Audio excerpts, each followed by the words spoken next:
I DM'd him with good intentions. Like, this could be a protected species. He turned right around and roasted me for sticking my nose where it didn't belong. Then out of nowhere, a neighbor calmly drops the bomb. This is a baby anaconda. The mother will track down whoever killed it. And the next second, everyone in the group chat is screaming at him to run. But I froze, because that hissing sound was right outside my door. Let me take you back. I was home napping when my phone blew up.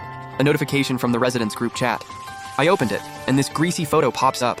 A white ceramic pot with chunks of pale snake meat just floating in it. The guy who sent it was Wang Hao, a new tenant on the 11th floor. Some nouveau riche dude who got rich off demolition payouts.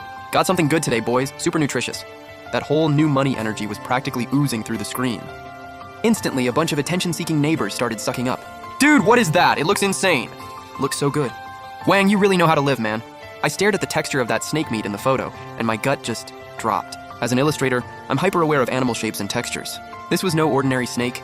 The distinct diamond-shaped pattern, the unnaturally thick body, it all pointed to something I'd only ever seen in documentaries. I'm not the type to preach, but I do have a baseline. I tapped on Wang Hao's profile, opened a DM, and carefully chose my words. Hey Wang, sorry to bother you. I noticed the snake in your photo has kind of an unusual pattern. Could it be a protected species? Crackdowns have been heavy lately. I'd hate to see you get in trouble. That was the most tactful warning I could put together. But I had seriously underestimated just how deep someone's ignorance and arrogance could go. Less than 30 seconds later, the whole group chat exploded. Wang Hao screenshotted our entire private conversation and dumped it in the group, tagging me directly. Bro, you got nothing better to do? I'm eating a bowl of snake soup and you're out here lecturing me? Who do you think you are? Some kind of animal expert? Mind your own business. My carefully worded little message in that screenshot, circled in red, looked so pathetic, so laughable. Shaolin, relax. Wang's just messing around. Don't take it to heart. But honestly, you were being a little nosy. Right? What he eats is literally none of your business. Young people need to chill. I gripped my phone so tight my knuckles went white. I wasn't going to argue. Engaging with someone like that only drags you down to their level. I went quiet and started to close out of the app. That's when a profile that had been completely silent lit up. It was Professor Chen, the retired zoologist who lives on the top floor. The guy who almost never says a word in the chat. That soup of yours isn't made from an ordinary snake. Unless I'm mistaken, that's a juvenile green anaconda. The whole chat went dead silent. Oh, what now? Professor, quit playing. It's just a snake, and I paid good money for it. Professor Chen didn't even acknowledge him. He just kept going in that calm, almost cold tone.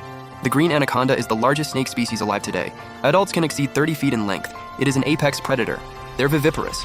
The mother has an extremely powerful protective instinct, and she will seek revenge.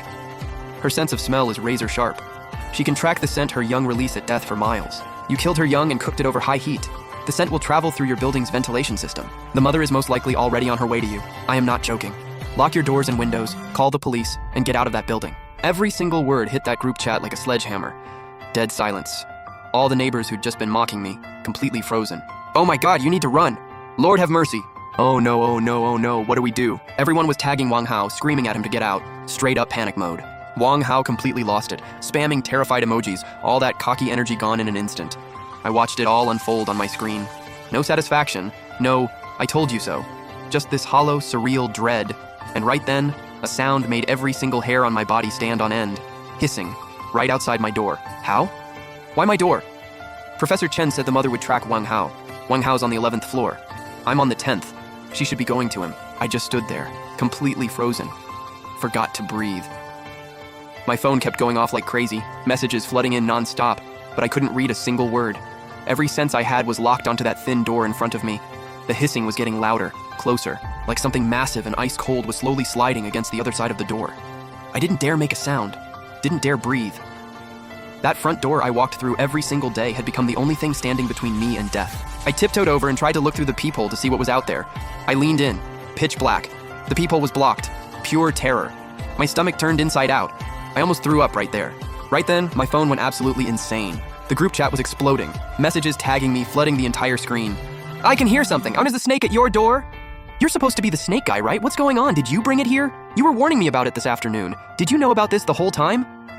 That message hit me like a poisoned key, and it flipped a switch in my brain. I suddenly remembered something. Earlier, when I got back from taking out the trash, the floor mat outside my door looked like someone had moved it. I figured it was the wind and didn't think twice. But now, that mat had been shifted way too deliberately. I choked back the panic crawling up my throat, pulled up my smart doorbell, and tapped into the camera feed. When the footage loaded, I felt my blood turn to ice. A massive python, thicker than my thigh, was coiled right outside my door, its huge triangular head aimed directly at my apartment. But what really made my blood run cold was my door handle. There was a black bag hanging from it, tied up like someone had just grabbed a trash bag and knotted it real quick. The bag had a tear in it, dripping dark red liquid. Through the gap, I could see bloody, scale-covered chunks of flesh. It was the leftover snake bones and skin from Wang Hao's soup. Everything clicked in an instant. This piece of work, after hearing Professor Chen break it all down and realizing the mother snake was coming for him, he didn't call the cops. He didn't run. He chose the most twisted, most cowardly move possible: frame me. Then, boom, a deep, heavy thud.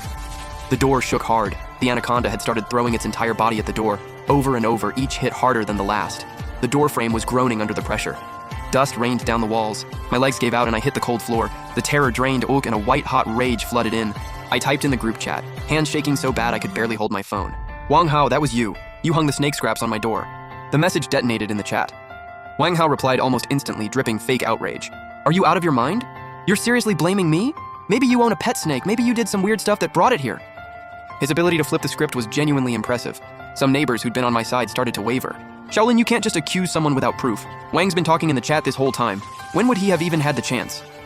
The whispers and suspicious looks stabbed through the screen. Then, another hit, even more violent. I felt the whole door cave inward slightly. A thick, nauseating wave of blood smell seeped in through the crack. I scrambled to my feet and crawled backward into the living room, as far from that door as I could get. I pulled up Professor Chen and sent a voice message with trembling hands, barely coherent, just dumping everything out, then fired off screenshots from the doorbell camera. "Professor Chen, please help me," he replied fast. An anaconda's sense of smell is incredibly precise, and once it locks onto a target, it does not stop. It has fixated on the scent source at your door. Do not open it. You need to mask or eliminate that smell. Those words cut right through the panic and rage clouding my head. I looked around the apartment and started tearing through it like a madman, hunting for anything with a strong smell. My dad's half-empty bottle of Baijiu, my summer bug spray, and an unopened tube of wasabi from the fridge. I grabbed all of it and dragged it to the entryway. No time to measure. I dumped it all into a spray bottle. The mix hit the air with this eye-watering, absolutely foul chemical stench. I dropped to the floor, slid the nozzle through the bottom of the door crack, and slowly sprayed the ground outside. I didn't spray too much and didn't want to fully set it off. I just needed the overwhelming smell to throw off its tracking. The slamming outside actually stopped. The hallway fell to just that hissing, slow, almost confused. A tiny spark of hope lit up inside me. I held my breath, flat on the floor, ear pressed against the cold tile, listening as hard as I could. Seconds crawled by. The hallway went dead quiet. Was it giving up? Was it leaving? Then, the loudest crash yet. Like a truck had just hit my door. The steel door bowed inward. The lock let out a sound like it was giving up. It was completely enraged. Then things got even more terrifying. The walls started getting hit. The anaconda had given up on the door and started thrashing the walls instead.